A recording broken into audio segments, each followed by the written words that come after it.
তৃণমূলে বিরাট ভাঙন, ঘুম উড়ে গেছে রাজ্যের মুখ্যমন্ত্রী মমতা বন্দ্যোপাধ্যায়ের। দেখুন, সামনেই বিধানসভা নির্বাচন, আর এই 26-এর নির্বাচন তৃণমূলের ভোট ব্যাংক বলে যে সেক্টরটা পরিচিত, স্ট্যাবলিশ হয়ে আছে সংখ্যালঘু ভোটার, আর সেই সংখ্যালঘু ভোটে এবার বিরাট ভাঙন শুরু। বন্ধুরা, আপনারা সকলেই জানেন হুমায়ুন কবিরকে নিয়ে এই মুহূর্তে রাজ্য রাজনীতি সরগরম। তার কারণ হুমায়ুন কবির বাগী হয়ে গেছেন। অনেকে বলেন যে একটা টিকিট দিলেই তো বাবা শান্ত, কিন্তু বিষয় হচ্ছে তিনি এমন বাগী হয়েছেন, এমন ব্ল্যাকমেল করা শুরু করেছেন যে শুধু দল ছাড়া নয়, দল ত্যাগ নয়, নতুন দল গঠন, তার সঙ্গে বিরাট বড় ইস্যু বাবরি মসজিদ। এই মুহূর্তে রাজ্য রাজনীতি তোলপাড়। আপনারা জানেন গতকালকেই তাকে সাসপেন্ড করা হয়েছে, আর এই খবর শুনে তিনি আরও ক্ষেপে গেছেন।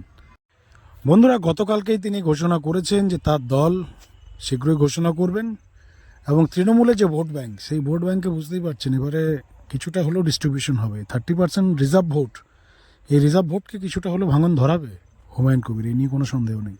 আর এই নিয়ে চিন্তায় ঘুম উড়েছে রাজ্যের শাসক দল তৃণমূল কংগ্রেসের। আপনাদের এই বিষয় নিয়ে কি মত, কি রিয়াকশন টেক লিখে জানান, এবং খুব শীঘ্রই এই রিলেটেড আরও বিস্তারিত তথ্য আমরা নিয়ে আসছি। চ্যানেলে নতুন থাকলে অবশ্যই চ্যানেলটিকে সাবস্ক্রাইব করে রাখবেন। ধন্যবাদ।